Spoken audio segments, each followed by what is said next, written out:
સરસ્વતી તાલુકાના ભાટસણ ગામના ખેડૂત નરસિંહભાઈ પ્રજાપતિએ રાસાયણિક ખેતી છોડી અને પ્રાકૃતિક ખેતી અપનાવી।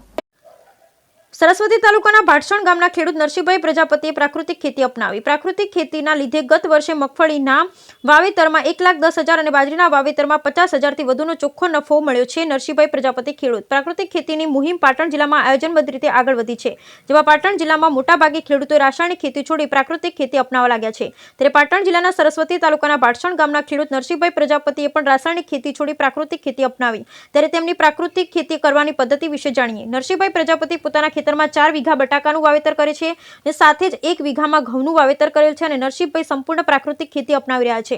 નરસિંહભાઈ ગાય આધારિત સંપૂર્ણ પ્રાકૃતિક ખેતી અપનાવી રહ્યા છે। સાથે જ ગાયના મળમૂત્રનો ઉપયોગ કરી તેઓ પાકમાં તેનું જીવામૃત બનાવી છંટકાવ કરી રહ્યા છે, તેનાથી ખૂબ જ ફાયદો થાય છે તેવું નરસિંહભાઈએ જણાવ્યું। તેમના બીજા ખેડૂતોએ પણ પ્રાકૃતિક ખેતી અપનાવવા સલાહ આપી। આમ જિલ્લાના ખેડૂતો ગાય આધારિત પ્રાકૃતિક ખેતીને પણ પ્રાધાન્ય આપી રહ્યા છે। દેશમાં પ્રાકૃતિક ખેતીની ઝુંબેશમાં દેશ આગળ વધી રહ્યો છે। દેશ રાસાયણિક ખેતી છોડી પ્રાકૃતિક ખેતી અપનાવી સ્વસ્થ ભારત તરફ અગ્રેસર બન્યું છે। મારું નામ પ્રજાપતિ નરસિંહભાઈ શેધાભાઈ, ગામ ભાટસણ, તાલુકો સરસ્વતી, જિલ્લો પાટણના રહેવાસી। હું છેલ્લા 3 વર્ષથી પ્રાકૃતિક ખેતી કરું છું। એમાં મને બહુ સારામાં સારો ફાયદો રહેશે।